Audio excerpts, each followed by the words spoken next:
Behold, Starfleet Command! And it looks like it's being watched. Who could this threat be? Oh, it's Chakotay. Never mind. Even if he was plotting something evil, he's no threat to anyone except being bored to death. Of course, what he's doing at Starfleet Command is a bit of a surprise, and not just because he's a wanted man wandering around a rather secure area. I can save you some time there, son. They're bamboo. I know that. Unfortunately, my tricorder's reading them as maple trees. No, you just have it turned around. Try pointing it at the bamboo instead of yourself. That's the return of old Boothby, 24th century groundskeeper Willie, and wearer of clothes that are too big for him. Chakotay gets a snapshot of the two together, which with some pressed flowers from the grounds will be dandy in his scrapbook. Soon he arrives in the officers' club, where he runs into Colonel Ty's wife from BSG, who at the moment is Valerie Archer. That name is suspect. She couldn't be a descendant of Jonathan Archer by any chance, could she? Well, I wonder if there's any sign that she's studying Vulcans for weaknesses that she can use to finally thwart them. A cave beyond logic. Vulcan perspectives on Platonic thought. Were her parents in Starfleet, though? My parents were starship officers. By the time I was 10, I'd seen half the quadrant. Well, that settles it. All she needs to do is give a terrible speech or pee on a diplomat and we'll be certain. The discussion changes direction when a guy nearby flakes out and turns purple and has to be led away for his own good. According to Archer, he's reverted. Here we see that she's more than what she appears to be, because she admits that this is only a human form, even though it's so alien to her. She needs tricks to help make sure that she'll stay human. That's why I started reading their books. Ah, yes, do a better job of staying human by reading books about Vulcans. Well, it is certainly the kind of absurd plan an Archer would come up with, so way to stay in character. Tuvok interrupts just as she asks Chakotay out on a date, but they soon pick up someone themselves, an officer who tries to bring them in for a debriefing, but is vulnerable to the Vulcan nerve pinch in his human form. When they beam onto the Delta Flyer, we have confirmation that this isn't Earth, but some kind of space station. When our fake ensign awakens, he thinks it's still part of the simulation at first, but Janeway soon makes it clear that she is the real Catherine Janeway, and so he does what any sane person would do on learning that she's their captor. He freaks out. Disease! Humans!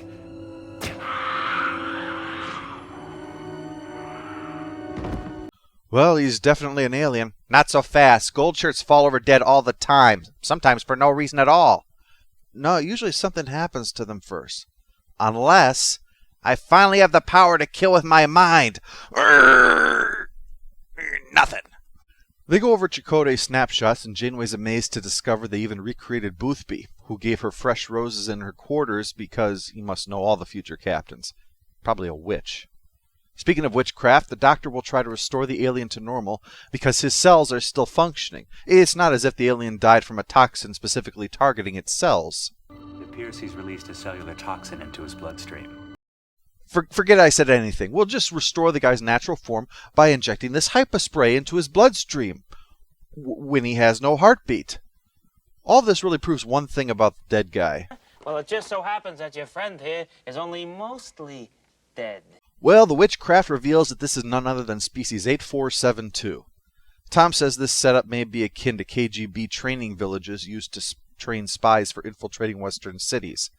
A thing which may or may not have existed. The New York Post says they did, but they're not always the most reliable newspaper.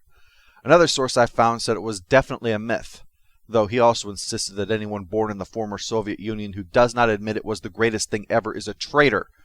So he seems a little biased too. It doesn't matter though, because what Species 8472 built is real and is a threat, so time for more nanoprobe warheads. That's their only advantage after all, because really, it's only the fear of that stops 8472 from just blowing up the Earth. We better make sure we have some of those ready at all times. In the meantime, I've got a date to keep. What? The fans only want you to sleep with me, you... Nothing? Not even a headache? Damn. Well, Janeway reminds everyone just how serious this threat is. Voyager may be the last defense against an all-out invasion of Earth. Man, we are so screwed. Janeway visits Chakotay while he examines the results of their scan, just in case the date goes badly and he needs to drop a torpedo in the reactor port or something. She tries, and fails, to nonchalantly ask questions about Starfleet Command. When Chakotay calls her out on it, she says, Oh yeah, she's just totally testing him. Why don't you have Tuvok meet us in sickbay? The doctor can perform a microcellular analysis. And miss a chance to just fuck with you for no reason? You really are an alien to think I'd pass up on that. So they administer a test. Chakotay will be asked to compliment Harry's performance and congratulate him while they carefully watch for any signs that he's having trouble connecting with another human being in a fundamental way. If he can't, then he must be Chakotay. He and Tuvok both pass, so he's allowed to go on his date, armed with specially modified equipment. Type 1 phaser modified to fire Borg nanoprobes. What? Even if you accept the idea that a phaser is a particle weapon, the nanoprobes are enormous by comparison to the tiny particles that make up a phaser beam. It would literally make more sense if Harry modified this thing to fire sperm. And more in keeping with the character, I might add. I've always wondered what it would be like to date an alien. The prosecution rests. Not to mention, if they can do this, why don't the Borg have assimilation beams that just fire nanoprobes into ships to take them over? Why don't Borg fire them at attackers instead of getting up close and sticking them in the neck? And besides, isn't bringing Borg technology, the biggest enemy of the place where they're going, a risk of triggering a security alert by their very presence? And speaking of Borg tech, Seven and the Doctor decide to test the new and improved nanoprobes on the dead guy. Something's wrong. The nanoprobe should have taken effect by now. What is it? The creature's nucleotides are still intact. Maybe it takes longer to work on dead people. Yep, that's the case. Medicine always takes longer when used on the dead, especially bioweapons, because you rarely need to kill dead people, aside of the obvious zombie concern, where a hammer's probably more useful anyway. The Doctor surprisingly comes down in favor of, Optimism 7. Try to look on the bright side. It's difficult to be optimistic when we are preparing for battle. Have you ever heard the phrase, the best defense is a good offense? catchy, but it does kind of lack the brevity of first do no harm. Plus, we have the problem of the Roddenberry ideology versus Star Trek's actual history. One of the optimism versus reality situations, like during the Wikipedia drive, knowing that we are spreading the good word about what humanity does. Some of the time, anyway. Obviously, the Soviets also believe that the best defense is a good offense, so imagine how good their defense would be with ridiculous offense. Throughout human history, weapons of mass destruction were often designed in the hopes that they'd never be used. And yet in Earth's Third World War, nuclear weapons accounted for 600 million casualties. Were they looking on the bright side? So in a bit of intellectual judo, we've put a program created to do no harm on the side of, whoops, this stockpile of nuclear bombs killed a lot of people. Who could have seen that coming? We ask the author of this episode, son of famous nuclear bomb protester Carl Sagan. Admittedly, I think this episode may have gotten an uncredited rewrite. A lot of the stuff smells like Braga had his hands on it. It's Pon Far Night at the Vulcan nightclub. Yeah, things like that. A very private and personal thing for a Vulcan, the Pon Far. When logic escapes us, instincts overwhelm us, and we consume the wings of buffalo from large-breasted waitresses. Afterwards, they head back to her place, where, per television law, she has to do something to get into more intimate apparel for the heart-to-heart. This time about whether fighting humans is necessary. But really, it's time to get to the kiss, which is more than just a chance to give Chakotay a little bit of action for once. It's Archer's attempt to get a DNA sample. Suspicions are soon confirmed, so she alerts the person in charge, who of course is the groundskeeper, and they hunt Chakotay down. But not before he gets to fire off that phaser, which was probably a bad move. Voyager prepares for the worst. 19 standard photon torpedoes and 3 Class 10s armed with high-yield warheads. More. And the planet-busting weapons? More! And a little thing I like to call the Galaxy Eater. More! We have depleted our supply of nanoprobes. Replicate a new supply. That is not possible. Yeah, obviously you can't replicate nanoprobes. I will replicate more nanoprobes. Well, I guess Janeway's just going to have to accept that. Have the doctor extract them from your bloodstream. Grow them in a petri dish, whatever it takes. I'm getting the feeling that Janeway's going to be holding Seven upside down by the ankles and shaking the nanoprobes out. Do engage 8472. I don't intend to run out of firepower mid-battle. You of all people should understand that. They killed, what, 4 million drones? It stinks that I have to put a gap in here to deal with the bots for that long clip, but just trust me, I haven't cut anything. Directive 010.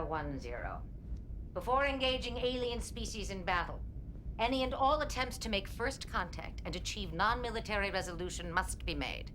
You, Might want to put a pause between those two thoughts next time. Makes you sound kind of... To ensure peace, you must prepare for war. And what better preparation than a preemptive strike? That's what peace is about. It seems to me a battle is inevitable. Maybe even war. War inevitable? Are you sure? There are always alternatives to war. Yeah, it's always easy to offer shallow platitudes when it's not your fucking war, isn't it? Meanwhile, Chakotay is brought before Archer and Boothby for questioning. Now that you know about our recreation, you've no doubt alerted the Federation. Your fleet will be on its way. Wait, you have such detailed information you know the habits of the frickin' groundskeeper, but you don't know things like the limitations on their communications or their FTL capability? Are you incapable of reading a map or something? My God, they could be here any moment. Look, Earth is just 3 inches away. You've got it wrong. We're not planning a war against you.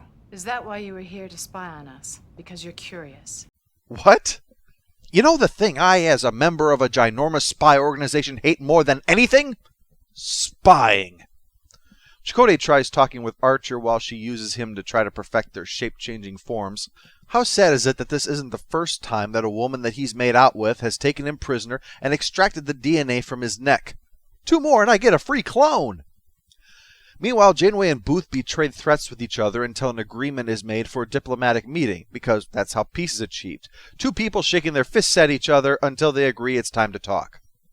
Boothby, Archer, and visiting dignitary from space above and beyond Commodore Ross arrive on Voyager to discuss this situation. Things go nowhere because there's no reason to trust the other one won't kill them at the first opportunity. So Janeway figures she'll just get it over with and let them kill Voyager's crew at the first opportunity. 7. Disarm the warheads. Captain. Do it.